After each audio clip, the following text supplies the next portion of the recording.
ఇచ్చిన మాటను నిలబెట్టుకొనుము అని కైకేయి దశరథ మహారాజును ఒత్తిడి చేయుట, వశిష్ఠాదులు రాజదర్శనముకై విచ్చేయుట, శ్రీరాముని తీసుకొని వచ్చుటకై కైకేయి సుమంత్రుణ్ణి ఆదేశించుట. శ్రీ మహాకవి వాల్మీకి మహర్షి విరచిత శ్రీమద్ రామాయణము బాలకాండమును ప్రారంభిస్తున్నాము. పుత్రశోకముచే విలవిలలాడుచు స్పృహలేని వాడై భూమిపై అటు ఇటు దొర్లుచున్న ఆ ఇక్ష్వాకు వంశ ప్రభువును చూచి ఆ పాపాత్మురాలు ఇట్లు నుడివెను. వరములు ఇచ్చేదనని ప్రతిజ్ఞ చేసి ఇప్పుడు ఏది పాపము చేసిన వాని వలె పశ్చాత్తాపడుచు ఈ విధముగా నేలపై పడి దొర్లుచుంటి వేళ ప్రతిజ్ఞను నిలబెట్టుకొని నీ మర్యాదను కాపాడుకొనుము. సత్యపాలనమే పరమధర్మమని ధర్మజ్ఞులైన పెద్దలు పలుకుచుందురు. నేను ఆ సత్య మార్గం అనుసరించే నీ ధర్మమును నిర్వర్తింపమని కోరుచున్నాను. ఓ రాజా, శిబి చక్రవర్తి తాను చేసిన ప్రతిజ్ఞకు కట్టుబడి డేగకు తన శరీర మాంసమును కోసి ఇచ్చి ఉత్తమ గతిని పొందెను. అట్లే ధర్మజ్ఞుడైన అలర్క మహారాజు కూడా వేద పండితుడైన బ్రాహ్మణుడు యాచింపగా ప్రసన్న చిత్తుడై తన 2 నేత్రములు పెకలించి ఆయనకు దానము చేసెను. ఓ రాజా, సత్యసంధుడైన సముద్రుడు తాను ఉనర్చిన వాగ్దానమును కట్టుబడి పర్వదినములలో తరంగములు ఉవ్వెత్తుగా వచ్చి పడుచున్నప్పుడు తన చెలియ కట్టను కించిత్తైనను దాటడు. సత్యము అను పదము పరబ్రహ్మ స్వరూపము. ధర్మాచరణముకు సత్యమే మూలము. వేదములన్నీ సత్యమునే ప్రతిపాదించుచున్నవి. పరమార్థమైన మోక్షము సత్యము వలననే ప్రాప్తించును. సజ్జనులలో ఉత్తముడైన వాడా, నీవు ధర్మము తప్పని వాడవే అయినచో నీ సత్య ప్రతిజ్ఞను పాటింపుము. అప్పుడు నా వరములు సఫలములు అగును. నీవు వరదుడవని ప్రసిద్ధికెక్కిన వాడవు కదా. ధర్మాభివృద్ధికై పాటుపడుట మహారాజు అయిన నీ విధి. పైగా నేను కూడా అందులకై నిన్ను ప్రోత్సహించుచుంటిని. కావున నీ కుమారుడైన రాముణ్ణి వనవాసమునకు పంపుము. ఈ మాటను ముమ్మారు పదే పదే నొక్కి వక్కానించుచున్నాను. నీవు నాకు ఇచ్చిన వాగ్దానం అనుసరించి నేడే ఇప్పుడే శ్రీరాముణ్ణి వనమునకు పంపనిచో నీ ఉపేక్షకు గురి అయిన నేను నీ ఎదుటనే నా ప్రాణములను త్యజింతును. కైకేయి ముందు వెనకలు ఆలోచింపక జంకు గొంకులు లేక ఇట్లు ఒత్తిడి చేయడం వలన రాజు సత్యపాశం నుండి బయటపడుటకు వామనునకు ఇచ్చిన వాగ్దాన పాశం నుండి బయటపడలేని బలిచక్రవర్తి వలె అశక్తుడాయెను. కాడికిని చక్రములకు మధ్యన చేరి అటు ముందుకు ఇటు వెనుకకు పోలేక తికమక పడుచున్న వృషభం వలె ఆ దశరథుడు డోలాయమాన స్థితిలో భ్రాంతచిత్తుడై హృదయావేదనకు లోనయ్యెను. ఆయన ముఖము వన్నె తరిగియుండెను. అంతటా దశరథుని కన్నులు అశ్రుపూర్ణములై బరువెక్కియుండుటచే అతడు మసక దృష్టితో చూచుచూ అతి కష్టం మీద ధైర్యము తెచ్చుకొని దుఃఖమును దిగమింగుచు కైకేయితో ఇట్టు పలికెను. ఓ పాపాత్మురాలా, నాడు వివాహ సమయమున అగ్నిసాక్షిగా మంత్ర సంస్కారమున పునీతమైన నా చేతితో నీ పానీని గ్రహించియున్నాను. నేడు అట్టి నీ పానిని నిన్నును త్యజించుచున్నాను. అంతేకాదు, నా వలన నీకు పుట్టిన పుత్రుని భరతుని కూడా వదిలివేచున్నాను. ఓ దేవి, దాదాపు రాత్రి గడిచిపోయింది, తెల్లవారుచున్నది. సూర్యోదయమైనంతనే వశిష్ఠుడు మొదలగు గురువులు పట్టాభిషేకమునకై సమకూర్పబడిన సమస్త వస్తువులతో వచ్చి శ్రీరాముణ్ణి పట్టాభిషిక్తిని చేయుటకై నన్ను తొందర పెట్టెదరు. ఆ పట్టాభిషేకము ఆగిపోయినచో మృదుడనైన నా ఉత్తర సలిల క్రియలు వాటితో జరుగును. ఓ దురాచార పరులారా, శ్రీరాముని పట్టాభిషేకమును నీవు చెడగొట్టినచో నా అంత్య సలీల క్రియలు శ్రీరాముడే నిర్వహింపగలడు. నీకు గాని నీ కుమారుడైన భరతునకు గాని అందులో పాల్గొనుటకు ఏమాత్రం అధికారము ఉండదు.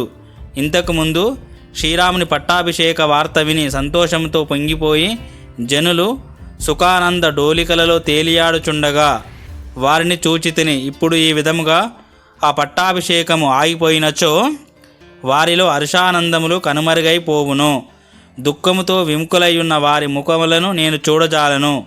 మహాత్ముడైన దశరథ మహారాజు ఆమెతో అట్లు పలుకుచుండగానే చంద్రునితో నక్షత్రములతో రాజిల్లుచున్న పవిత్రమైన ఆ రాత్రి తెల్లవారెను. దుర ఆలోచన పరురాలు, మాటకారి అయిన కైక రాజు పలుకులకు క్రోధముతో మండిపడుచు ఆయనతో పరుషముగా మరలా ఇట్లు నుడివెను. ఓ రాజా, విషవ్యాధి రోగి వలె ఎందులకిట్లు పిచ్చిగా మాట్లాడుచున్నావు? పునరాలోచన చేయక వెంటనే రామునిచ్చటికి రప్పింపుము. నా భరతుణ్ణి రాజ్యాభిషిక్తిని చేయుము. శ్రీరాముణ్ణి వనములకు పంపుము. నాకు శత్రువులు లేకుండా చేయుము. అప్పుడు నీవు కృతార్థుడవు కాగలవు. ఒక ఉత్తమ అశ్వమును తీక్షణమైన కొరడాతో కొట్టినట్లు కైకేయి తన సూటి పోటి మాటలతో రాజును తీవ్రముగా నొప్పించెను. అప్పుడు అతడు ఆమెతో ఇట్లు అనెను: నేను ధర్మ పాశముతో బంధింపబడి తిని, ఇచ్చిన మాటకు కట్టుబడిపోయి తిని, నా బుద్ధి ఏమాత్రము పనిచేయుటలేదు. రాముడు ధర్మబుద్ధి కలవాడు, పెద్ద కుమారుడు. అట్టి నా ముద్దుల పట్టిని చూడగోరుచున్నాను. ఇంతలో రాత్రి గడిచెను. సూర్యుడు ఉదయించెను. శుభ నక్షత్రంతో కూడిన పట్టాభిషేక సుముహూర్తము దగ్గర పడెను.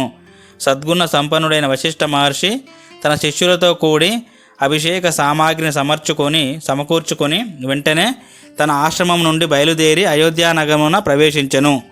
ఆ నగర వీధులను శుభ్రముగా ఊడ్చి కలయంపి చల్లిరి. చక్కని ధ్వజ పతాకములతో వాటిని అలంకరించిరి. అంతటా రంగురంగుల పువ్వులను చల్లిరి. అనేక విధములకు పూల తోరణములను గట్టిరి. జనులందరూ ఆనందములతో గుంపులుగా తిరుగుచుండిరి. అన్ని అంగాలలోనూ క్రయ విక్రయ వస్తువులు సమృద్ధిగా ఉండెను. శ్రీరాముని పట్టాభిషేక మహోత్సవమును దర్శించుటకై ప్రజలెల్లరూ వీధులలో ఉత్సాహంతో కిక్కిరిసి ఉండిరి. చందనములతో అగరు ధూపములతో నగరము అంతయు పరిమళ భరితమై ఉండెను. ఇట్టి వైభవములతో ఇంద్రుని నగరమైన అమరావతిని తలమింపు చేయుచున్న అయోధ్యాపురి యందు క్రమక్రమముగా ముందునకు సాగుచు శిష్య పరివృతుడైన వశిష్ఠుడు మనోహరమైన అంతఃపురమును దర్శించెను. అచ్చట వివిధములకు ధ్వజ పతాకములు రెపరెపలాడుచుండెను. పురజనులు పల్లెవాసులు గుంపులుగా చేరి ఉండిరి. ఆ ప్రదేశము బ్రాహ్మణులతో చక్కగా అలరారుచుండెను. యజ్ఞ విధులు సభా అరులైన బ్రాహ్మణోత్తములతో అది నిండియుండెను.